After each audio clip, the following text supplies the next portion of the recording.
प्रिय विद्यार्थियों, व्याख्यान माला की श्रृंखला में रीतिकाल के भाग 3 के आज हम अति लघुत्रात्मक प्रश्नों की प्रश्नमाला का अध्ययन करेंगे। रीतिकाल का समय, रीतिकाल के प्रमुख कवि और रीतिकाल की जो विशेषताएं हैं उन्हीं पर आधारित ये प्रश्नमाला है। प्रश्न प्रथम है, जगत विनोद के रचयिता कौन हैं? जगत विनोद के रचयिता कौन है? आंसर है पद्माकर। नेक्स्ट प्रश्न, आचार्य शुक्ल ने पद्माकर की कल्पना शक्ति को किस कवि के समान बताया है? आचार्य शुक्ल ने पद्माकर की कल्पना शक्ति को किस कवि के समान बताया है? उत्तर है बिहारी लाल। नेक्स्ट प्रश्न, कवि वेनी को प्रवीण की उपाधि किसने दी? कवि वेनी को प्रवीण की उपाधि किसने दी? उत्तर है बेनी बंदीजन ने। नेक्स्ट प्रश्न, प्रवीणकृत नाना राव प्रकाश की रचना किस ग्रंथ के ढंग पर हुई? बेनी प्रवीणकृत नाना राव प्रकाश की रचना किस ग्रंथ के ढंग पर हुई? उत्तर कवि प्रिया। नेक्स्ट प्रश्न, मतीराम कवि की प्रमुख रचनाओं के नाम बताओ। मतीराम कवि की प्रमुख रचनाओं के नाम बताओ। उत्तर है ललित ललाम, रसराज, फूल मंजरी, वृत्त कौमुदी। ललित ललाम, रसराज, फूल मंजरी, वृत्त कौमुदी। नेक्स्ट प्रश्न है, जसवंत सिंह की प्रमुख रचनाओं के नाम बताओ। जसवंत सिंह की प्रमुख रचनाओं के नाम बताओ। भाषा भूषण, अनुभव प्रकाश, आनंद विलास। भाषा भूषण, अनुभव प्रकाश, आनंद विलास। नेक्स्ट प्रश्न है, भाषा भूषण किस शैली में लिखा गया अलंकार ग्रंथ है? भाषा भूषण किस शैली में लिखा गया अलंकार ग्रंथ है? यहाँ बच्चों एक बात को आप अच्छे से समझ लो। भूषण कहते हैं अलंकार को। आपसे इस प्रश्न को ऐसे भी पूछ सकते हैं कि भाषा अलंकार शैली में कौन सा ग्रंथ लिखा गया है? उत्तर है आपका चंद्रलोक शैली में। चंद्रलोक शैली में भाषा भूषण जो ग्रंथ है चंद्रलोक शैली के अंतर्गत लिखा गया। नेक्स्ट प्रश्न, भूषण वास्तविक नाम न होकर उपाधि है। भूषण वास्तविक नाम न होकर उपाधि है। यह उपाधि किसके द्वारा दी गई? यह उपाधि किसके द्वारा दी गई? उत्तर है चित्रकूट नरेश रुद्रदेव द्वारा। चित्रकूट नरेश रुद्रदेव द्वारा। भूषण के काव्य नायक कौन है? भूषण के काव्य नायक कौन है? उत्तर है शिवाजी व छत्रसाल। शिवाजी व छत्रसाल। नेक्स्ट प्रश्न है, शिवा को सराहूं कि सराहूं छत्रसाल को। शिवा को सराहूं के सराहूं छत्रसाल को किसकी प्रसिद्ध रचना है? ये जो शिवा को सराहूं के सराहूं छत्रसाल को किसकी प्रसिद्ध उक्ति है? ये जो काव्य पंक्ति है किस कवि की है? ये है भूषण की, क्योंकि उन्होंने जो शिवराज भूषण जो रचना लिखी है उसके अंतर्गत ये पंक्ति उद्धृत की है। नेक्स्ट प्रश्न है, भूषण को किस रस का रीतिकालीन श्रेष्ठ कवि कहा जाता है? भूषण को किस रस का रीतिकालीन श्रेष्ठ कवि कहा जाता है? वीर रस का। छात्रों, यहाँ पर ध्यान देने योग्य बात यह है, रीतिकाल का प्रमुख रस तो क्या है आपका? श्रृंगार रस है, क्योंकि ज़्यादातर कवियों ने किस पे लिखा है? श्रृंगार रस पर। लेकिन अकेले भूषण ऐसे कवि हुए हैं जिन्होंने वीर रस की कविताएं लिखी हैं। तो रीतिकाल में भूषण जी जो है वीर रस के सर्वश्रेष्ठ कवि हैं। नेक्स्ट प्रश्न है, वृत्त विचार किसकी कृति है? वृत्त विचार किसकी कृति है? उत्तर है सुखदेव मिश्र। सुखदेव मिश्र। नेक्स्ट प्रश्न है, सुरती मिश्र ने किस ग्रंथ का ब्रज भाषा में अनुवाद किया है? सुरती मिश्र ने किस ग्रंथ का ब्रज भाषा में अनुवाद किया है? उत्तर है बेताल पचीसी। बेताल पचीसी। और इसका संस्कृत में नाम है वैताल पंचविंशति। इसको संस्कृत में वैताल पंचविंशति भी कहते हैं। यानी बाकी जो भी ग्रंथ हैं उनका हिंदी में रूपांतरण नहीं किया गया था। कब तक? रीतिकाल तक, क्योंकि रीतिकाल तक काव्य भाषा आपकी क्या थी? ब्रज भाषा ही थी। इसीलिए सुरती मिश्र जी ने ब्रज भाषा के अंदर वैताल पंचविंशति या वैताल पचीसी का अनुवाद किया। नेक्स्ट प्रश्न है, भिखारी दास ने अपने ग्रंथ काव्य निर्णय में बहुत सी बातें ज्यों की त्यों किस ग्रंथ से ली हैं?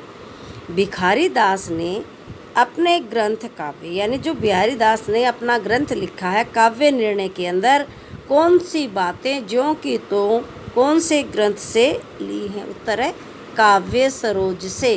काव्य सरोज से। नेक्स्ट प्रश्न है, रसभूषण किसकी रचना है?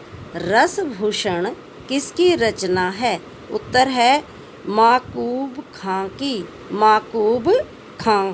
नेक्स्ट प्रश्न है, आचार्य शुक्ल ने किस ग्रंथ का भाषा भूषण के साथ वही संबंध बताया है जो कुवलयानंद का चंद्रलोक के साथ है?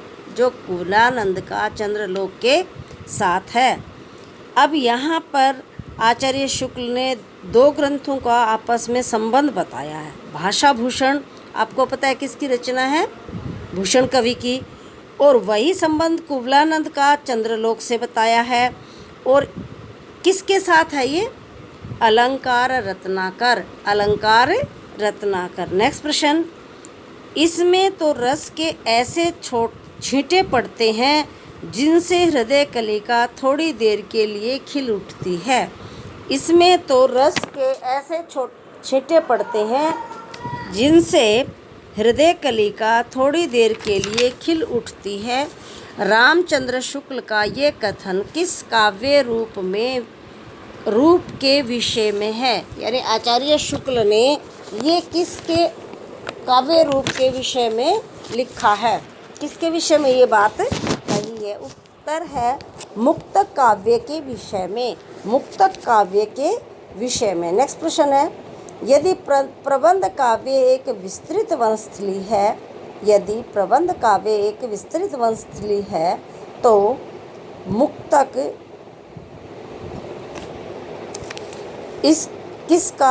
मुक्तक एक चुना हुआ गुलदस्ता है। तो मुक्तक एक चुना हुआ गुलदस्ता है, किसका कथन है? ये आचार्य रामचंद्र शुक्ल का। आचार्य रामचंद्र शुक्ल का। बच्चों, इसमें जो पहले वाली कोटेशन है इसमें तो रस के ऐसे छोटे छींटे पड़ते हैं। और एक ये वाला, यदि प्रबंध काव्य एक विस्तृत वंशस्थली वाली जो कोटेशंस है, मुख्य रूप से आचार्य शुक्ल का ये दोनों जो उक्तियां हैं, इनको रीतिकाल के अंतर्गत जो आपका एस-टेट है, सी-टेट है और ये आपका जो दिल्ली बोर्ड की जो परीक्षाएं होती हैं टीजीटी लेवल की, पीजीटी लेवल की, या यूँ कह लीजिए कि जो नेट जेआरएफ या यूपीएससी की परीक्षाएं जो हैं उनमें भी बहुत बार पूछे जा चुके हैं। नेक्स्ट प्रश्न है, कवित रत्नाकर किसकी रचना है? कवित रत्नाकर किसकी रचना है? उत्तर है सेनापति की। सेनापति की। नेक्स्ट प्रश्न है, रीतिकाल का वह लोकप्रिय कवि कौन है जिसने कोई लक्षण ग्रंथ तो नहीं लिखा परंतु जिसका एकमात्र ग्रंथ लक्षणों के उदाहरण के लिए स्वीकार किया जाता है? बच्चों, इस प्रश्न के अंदर 3 प्रश्न बनते हैं आपके। देखो, रीतिकाल का वह लोकप्रिय कवि कौन है जिसने कोई लक्षण ग्रंथ तो नहीं लिखा परंतु जिसका एकमात्र ग्रंथ लक्षणों के उदाहरणों के लिए स्वीकार किया जाता है। तीनों प्रश्नों का एक ही उत्तर है, बिहारी लाल। यानी बिहारी लाल एक रीतिकाल के ऐसे कवि हुए हैं जिन्होंने एक ही रचना कौन सी लिखी है, बिहारी सतसई। और इसमें क्या किया इन्होंने, लक्षण ग्रंथ कोई भी नहीं लिखा, लेकिन जो रीतिबद्ध जो काव्यधारा के कवि थे जिन्होंने जिन लक्षणों को नियमों को निर्धारित किया था उनका अच्छी प्रकार से क्या किया, अनुपालन किया था, अनुगमन किया था। इसलिए ये जो है इनका जो ग्रंथ है उसको रीति ग्रंथों के अनुसार जो है स्वीकार्य किया गया है, लक्षण ग्रंथों के अनुसार। नेक्स्ट प्रश्न है, बिहारी की एकमात्र रचना का नाम बताओ।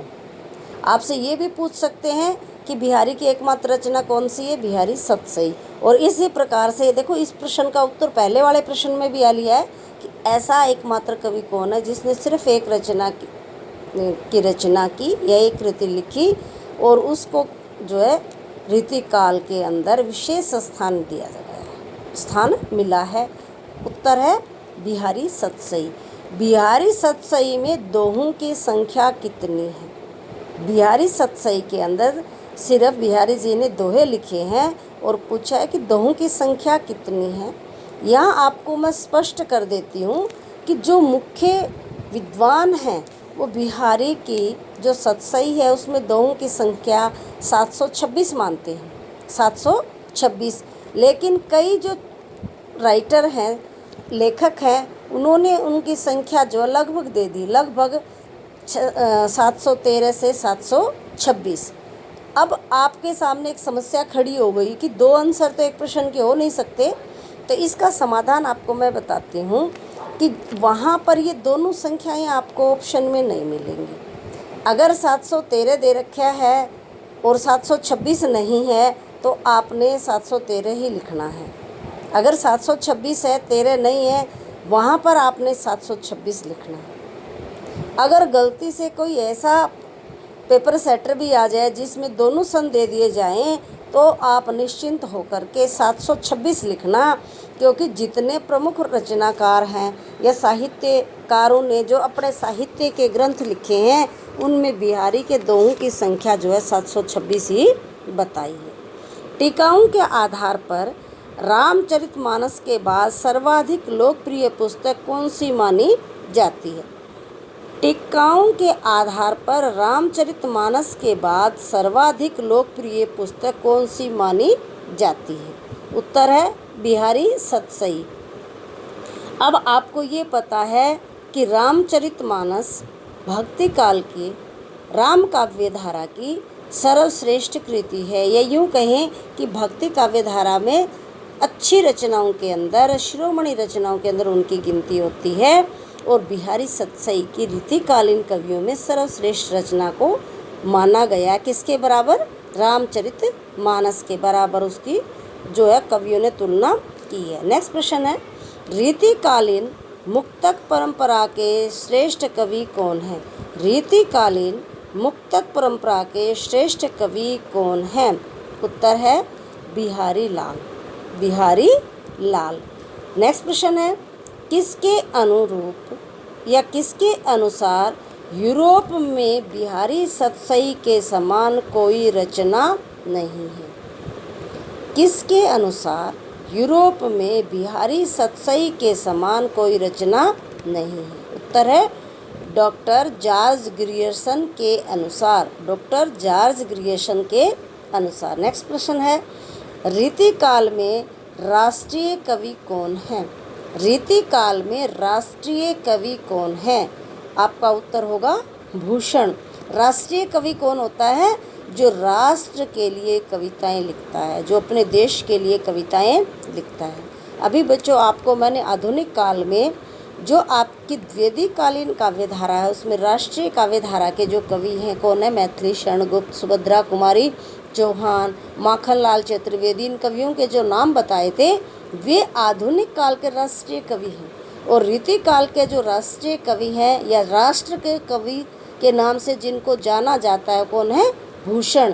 एकमात्र भूषण ही रीतिकाल में ऐसे कवि हुए हैं जिन्होंने राष्ट्रीयता से ओतप्रोत ग्रंथों और कविताओं का सृजन किया। नेक्स्ट प्रश्न है, रीतिकाल का कौन सा कवि मात्र एक काव्य कृति रचकर हिंदी साहित्य संसार में अमर हो गया?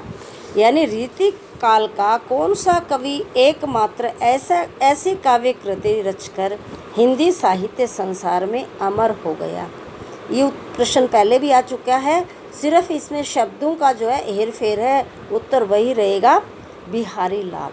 आपको ये बात मैं बार बार स्पष्ट कर देती हूँ, एकमात्र रचना का कहीं भी नाम आ जाए रीतिकाल में, आप आंखें बंद करके बिहारी जी का नाम लिख देना, क्योंकि बिहारी जी की ये जो कृति है आपके भक्ति काल के रामचरितमानस के बराबर इसकी तुलना जो है टीकाओं के आधार पर की गई है। इसलिए इस प्रश्न पर फोकस रखना। और आपको मैं पहले से भविष्यवाणी कर देती हूँ कि रीतिकाल पर बिहारी के ऊपर एक प्रश्न जरूर आता है, चाहे वो बिहारी की रचना तो एक ही है, देखो वो आपसे पूछे नहीं, कई बार दोहों की संख्या पूछ लेते हैं, या फिर कई बार क्या होता है बिहारी का दोहा दे करके आपसे ये पूछा जाता है कि इस दोहे में बिहारी जी ने किस रस का वर्णन किया।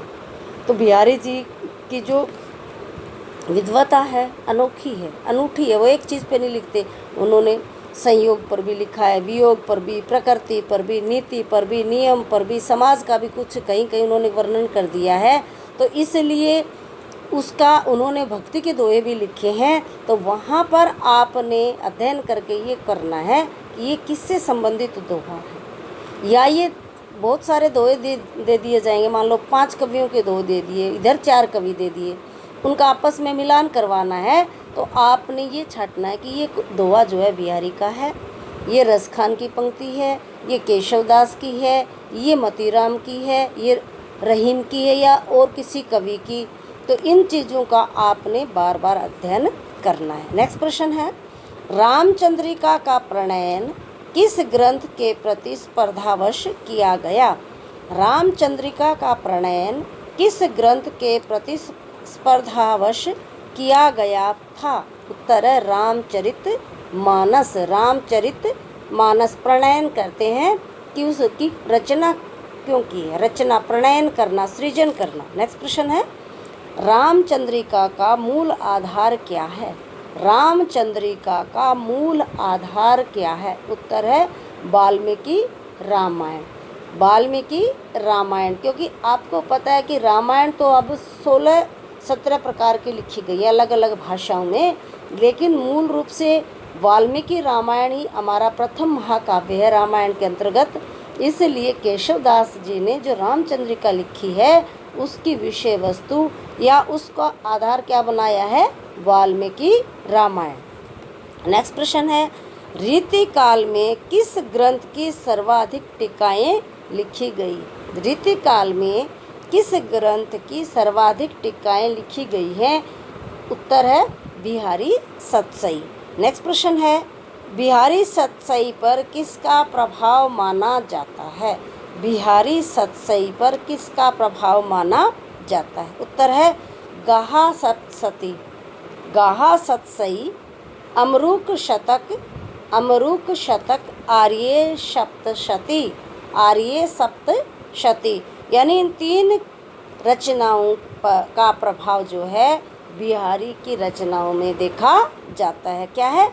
गाहा सतसई, अमरूक शतक, आर्य सप्तशती।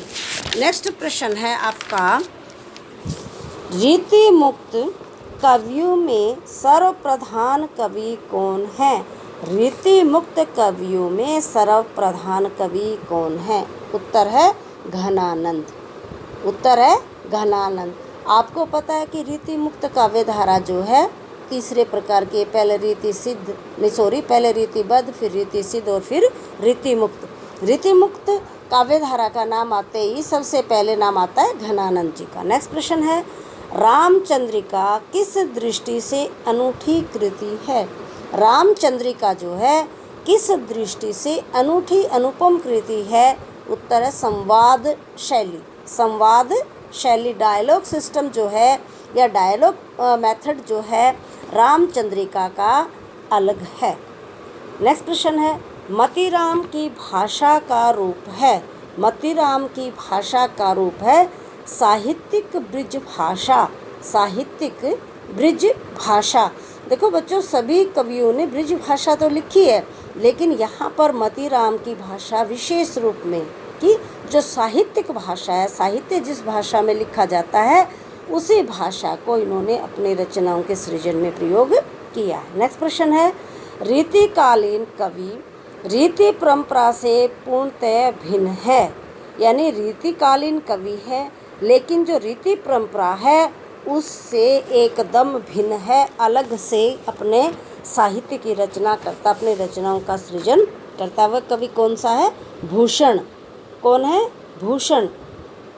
नेक्स्ट प्रश्न है, शिवराज भूषण किसका ग्रंथ है? शिवराज भूषण किसका ग्रंथ है? भूषण कवि का।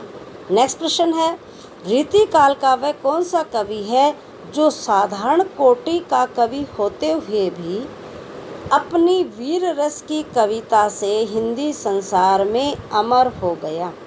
नेक्स्ट प्रश्न, इस प्रश्न को दोबारा देखते हैं। रीतिकाल का वह कौन सा कवि है जो साधारण कोटि का कवि होते हुए भी अपनी वीर रस की कविता से हिंदी संसार में अमर हो गया? लाल कवि। यानी लाल कवि भी भूषण की तरह से वीर रस की कविताएं लिखते थे। ये वैसे तो सामान्य कवियों की कोटि के हैं, लेकिन अमर किस लिए हो गए हैं? क्योंकि वीर रस की कविताएं रीतिकाल में लिखने वाले गिने चुने ही कवि थे। तो अगर मान लो आपसे प्रश्न पूछा जाए कि रीतिकाल के वीर रस प्रधान कवि कौन से हैं, अगर वहाँ भूषण का नाम नहीं है आप पजल मत होना। अगर लाल कवि का नाम है तो वहाँ पर आप लाल कवि का नाम निश्चिंत होकर के लिख सकते हो। नेक्स्ट प्रश्न है, भूषण को किस दृष्टि से सफल कवि नहीं माना जा सकता? भूषण को किस दृष्टि से सफल कवि नहीं माना जा सकता? उत्तर है विकृत भाषा की दृष्टि से। विकृत भाषा की दृष्टि से। नेक्स्ट प्रश्न है, बिहारी किसके दरबारी कवि थे?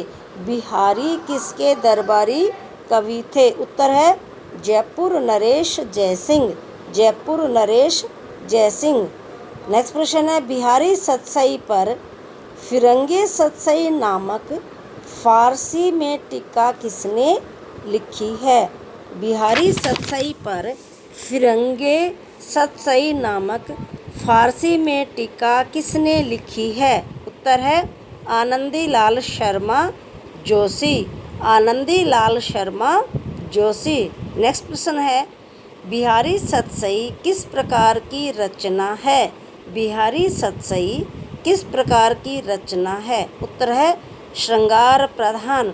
उत्तर है श्रृंगार प्रधान। नेक्स्ट प्रश्न है, देव एवं बिहारी को लेकर इन्हें छोटा बड़ा सिद्ध करने के लिए अनेक आलोचकों के मध्य एक झगड़ा शुरू हुआ था और ये झगड़ा लगभग 10 वर्ष तक चला था। इस विवाद का जन्मदाता कौन था? इस विवाद का जन्मदाता कौन था? यहाँ कहने का तात्पर्य क्या प्रश्न में कि विद्वानों के 2 दल बन गए। कोई देव को बड़ा मान रहा है और कोई बिहारी को, और ये झगड़ा जो है रीतिकाल में 10 वर्ष तक चला। इसका जन्मदाता कौन था? इस झगड़े का मूल कारण कौन था? आपका उत्तर है मिश्र बंधु। मिश्र बंधुओं का नाम आप पहले भी सुन चुके हो कि उन्होंने रीतिकाल को किस नाम से पुकारा है? अलंकृत काल से। नेक्स्ट प्रश्न है, देव ने सबसे पहले कौन से ग्रंथ की रचना की? देव ने सबसे पहले कौन से ग्रंथ की रचना की? उत्तर है भाव विलास। भाव विलास। नेक्स्ट प्रश्न है, देवकृत रस विलास में किसका वर्णन किया गया है? देवकृत रस विलास में किसका वर्णन किया गया है? उत्तर है स्त्रियों में भेदोपभेद तथा नायिका भेद प्रस्तुत किए गए हैं। स्त्रियों में भेदोपभेद तथा नायिका भेद प्रस्तुत किए गए हैं। नेक्स्ट प्रश्न, देव का जन्म स्थान कौन सा है? देव का जन्म कहाँ हुआ? उत्तर है इटावा। उत्तर है इटावा। नेक्स्ट प्रश्न, रीतिकाल की रीति मुक्त काव्यधारा के सर्वाधिक प्रसिद्ध कवि घनानंद के जीवन में वह कौन सी घटना थी जिसके कारण इन्हें वैराग्य हो गया और ये वृंदावन आकर भक्ति साधना में लीन हो गए थे? देखो बच्चों, एक प्रश्न के अंदर ही यहाँ पर 3 प्रश्न बन जाते हैं आपके। देखो कि रीतिकाल की रीति मुक्त काव्यधारा के सर्वश्रेष्ठ कवि कौन थे? घनानंद जी थे। उनके जीवन में ऐसी कौन सी घटना घटी जिससे उनके जीवन में वैराग्य की भावना उत्पन्न होगी और वो कहाँ आकर के बस गए? वृंदावन आकर के बस गए। और यहाँ पर क्या कारण था कि किस कारण से उनको वैराग्य की तरफ उनका जो ध्यान था या उनका वैराग्य से प्रेम हो गया था? उत्तर है इसका, इनकी जो प्रेमिका थी सुजान द्वारा इनके साथ विश्वासघात किया गया। यानी घनानंद जी जो सुजान नामक स्त्री थी, वेश्या थी, उससे प्रेम करते थे और उसने क्या किया? इनके साथ विश्वासघात कर दिया। नेक्स्ट प्रश्न है, घनानंद के उद्ग्रंथों का संग्रह घनानंद ग्रंथावली के संपादक कौन है? घनानंद के उद्ग्रंथों का संग्रह घनानंद ग्रंथावली के संपादक कौन है? उत्तर पंडित विश्वनाथ प्रसाद मिश्र। पंडित विश्वनाथ प्रसाद मिश्र। नेक्स्ट प्रश्न है, किस रीतिकालीन कवि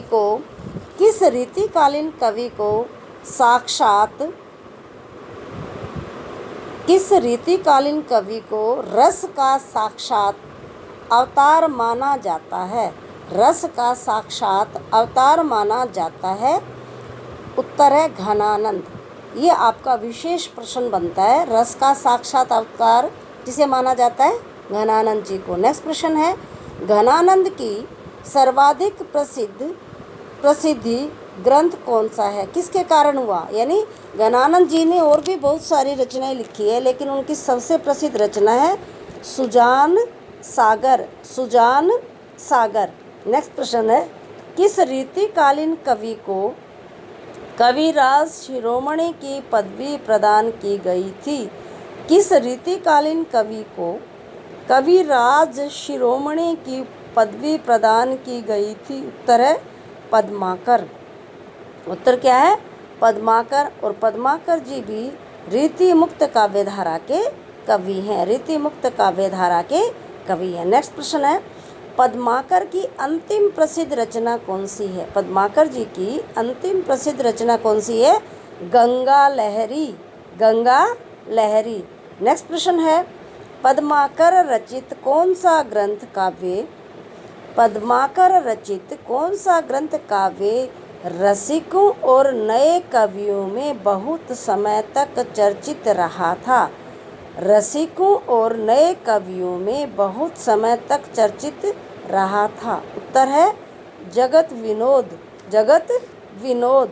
नेक्स्ट प्रश्न है, किस काल में मुसलमान कवियों ने साहित्य सृजन में भारी योगदान दिया? यानी ऐसा कौन सा काल था जिसमें मुसलमान कवियों का योगदान काफ़ी मात्रा में रहा? उत्तर है मध्यकाल।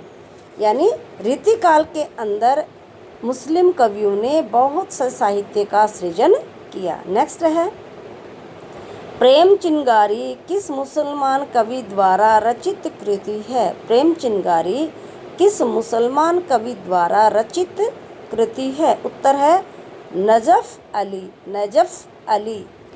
नेक्स्ट प्रश्न है, फारसी सूफी कवि रूमी ने किस प्रकार के प्रतीकों को अपनाया? फारसी सूफी कवि रूमी ने किस प्रकार के प्रतीकों को अपनाया? उत्तर है शराब। नेक्स्ट प्रश्न है, वह कौन सा मुसलमान कवि है जिसने सर्वाधिक संख्या में प्रेम काव्य लिखे हैं? वह कौन सा मुसलमान कवि है जिसने सर्वाधिक संख्या में प्रेम काव्य लिखे हैं? उत्तर है जान कवि। उत्तर है जान कवि। ये बात का ध्यान रखना बच्चों कि ये जो प्रश्न है ये मुस्लिम कवियों के बारे में, इससे पहले आप देखोगे तो मुस्लिम कवि आपको कहीं दिखाई नहीं दे रहे, लेकिन रीतिकाल में इन्होंने काफ़ी मात्रा में अपनी रचनाओं का सृजन किया है और सर्वाधिक जो रचनाएं लिखी हैं, प्रेम काव्य लिखे हैं जान कवि ने। नेक्स्ट प्रश्न है रीतिकाल के पतन का क्या कारण था? देखो, जहाँ उन्नति होती है वहाँ अवनति निश्चित है।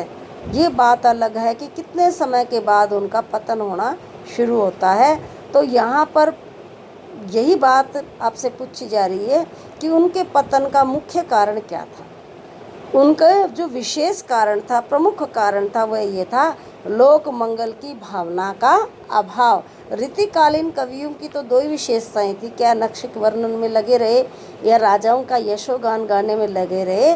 जो लोक मंगल की भावना है, लोक कल्याण की भावना है, उसका सर्वत्र कवियों में अभाव दिखाई देता है। इसलिए रीतिकाल का क्या हो गया? पतन। नेक्स्ट प्रश्न है रीतिकाल तक गद्य का प्रचुर मात्रा में प्रचलन नहीं हो पाया था, इसका प्रमुख कारण क्या था? यानी रीतिकाल में आपने देखा होगा कि आपकी जो क्या है 252 वैष्णवों की वार्ता, ये भी आपकी जो रचनाएं हैं, या आपका और एक आधी जो रचना है वो खड़ी उसके गद्य की बजाय गद्य में लिखनी प्रारंभ हो गई थी। लेकिन ऐसा कौन सा कारण था कि गद्य का तो विकास हुआ ही नहीं, पद्य के अंदर ही लोग रचना रचते थे। सबसे प्रमुख कारण इसका ये है कि मुद्रण कला का अभाव था। मुद्रण कहते हैं जो छापे खाने, प्रेस वगैरह जो है बाद में आई, बहुत लेट शुरू हुई। दूसरा क्या है, गद्य की अपेक्षा पद्य का हृदय पर शीघ्र प्रभाव पड़ता। गद्य की अपेक्षा पद्य का हृदय पर जल्दी प्रभाव पड़ता है। कैसे? मान लो किसी ने कोई नाटक लिखा, कोई उपन्यास लिखा, कहानी लिखी, कई बार तो क्या होता है कि उसका जो लास्ट में हम पढ़ते पढ़ते पता चलता है कि कहना क्या चाहता है, लेकिन कविता के शीर्षक से ही, कविता की जो पंक्तियां हैं वो सीधा जो है हमारे हृदय पर बहुत जल्दी प्रभाव डालती हैं। और इसका तीसरा कारण क्या रहा? प्रारंभ के 3 काल संघर्ष के काल थे, अतः ऐसे समय में भाषा के किसी नए रूप का निर्माण संभव नहीं था। प्रारंभ के 3 काल कौन से हो गए? आदिकाल, भक्ति काल और रीतिकाल। तीनों में क्या रहा? संघर्ष चलता रहा। क्यों संघर्ष? किस बात का? क्योंकि हम मुसलमानों के गुलाम थे, कोई हमारी अपनी मौलिक एक भाषा या राष्ट्रभाषा नहीं थी। इसलिए इस संघर्षमय समय के अंदर किसी भाषा का प्रचलन इतनी आसानी से नहीं हो सकता था। हम किसी एक भाषा पर ठप्पा इतनी आसानी से नहीं लगा सकते। जैसे आपने देखा कि राष्ट्रभाषा हिंदी हमने घोषित कर रखी है, राजभाषा इसको बना रखा है, लेकिन इसके साथ अड़ंगा है कि जब भी इसको राजभाषा को राष्ट्रभाषा का दर्जा देने की हम कोशिश करते हैं तो जो हमारे दक्षिण भारत के राज्य हैं इसका विरोध करते हैं।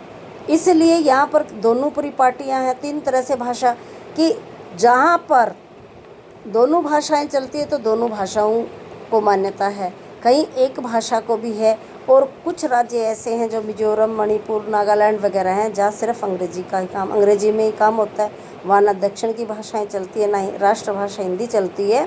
तो ये एक विडंबना है भाषा के साथ, और ये भाषा की विडंबना रीतिकाल में भी रही है। अब आगे नेक्स्ट प्रश्न आता है, प्रबंध चिंतामणि के रचनाकार कौन है? प्रबंध चिंतामणि के रचनाकार कौन है? मेरुतुंग। नेक्स्ट प्रश्न है, रस प्रबोध पुस्तक के रचनाकार कौन है? रस प्रबोध पुस्तक के रचनाकार कौन है? आलम। कौन है? आलम। सुजात चरित के रचयिता का क्या नाम है? सुजात चरित के रचयिता का क्या नाम है? उत्तर है सूदन। उत्तर क्या आ गया? सूदन।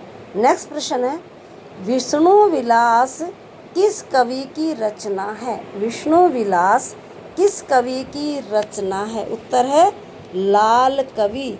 लाल कवि। नेक्स्ट प्रश्न है, श्रृंगार लतिका सौरभ किसकी कृति है? श्रृंगार लतिका सौरभ किसकी कृति है? उत्तर है द्विजदेव। उत्तर है द्विजदेव। नेक्स्ट प्रश्न है, ऋतुकाल को क्या कहा जाता है? ऋतुकाल को क्या कहा जाता है? उत्तर है ललित कलाओं का स्वर्ण युग। ललित कलाओं का स्वर्ण युग। अब इस प्रश्न से आपको ये पता होना चाहिए कि जितनी भी हमारी कलाएं हैं उन कलाओं का स्वर्ण युग कौन था? आपका ऋतुकाल। ऋतुकाल में जितनी कलाओं का विकास हुआ है इतना शायद ही किसी काल में हुआ है। अब प्रिय विद्यार्थियों, व्याख्यानमाला की जो श्रृंखला थी या जो मेरा आज का वक्तव्य था उसको मैं वैश्विक महामारी के साथ ही आपसे आग्रह करती हूँ कि आज के समय जो वैश्विक महामारी विकराल रूप धारण किए हुए है और आप स्वयं समझदार हो, आपको पता है कि जो वैक्सीन बनी है अभी उसको पूर्ण रूप से हमने प्रैक्टिकल उस पर करके नहीं देखा है कि वो काम करेगी या नहीं करेगी, कितने लोगों पर कितने समय तक काम करेगी। इसलिए इस महामारी से बचने के लिए आप घर पर रहें, सुरक्षित रहें, बिना कार्य के, अनावश्यक कार्य के लिए घर से बाहर ना निकलें, घर में अपने बच्चों का, बुजुर्गों का ध्यान रखें। यही मैं इन्हीं शब्दों के साथ मैं आपके परिवार और मेरे राष्ट्र, आपके राष्ट्र के लिए मंगल कामना करती हूँ कि परमात्मा हमारे को इतनी शक्ति दे कि इस वैश्विक महामारी से हम निकल पाएँ, जीत पाएँ। और यही मेरा संकल्प है, यही मेरी निष्ठा है, क्योंकि होप सस्टेन्स लाइफ। जब तक सांस तब तक आस। हम मानते हैं कि भारत में फिर से विश्व गुरु का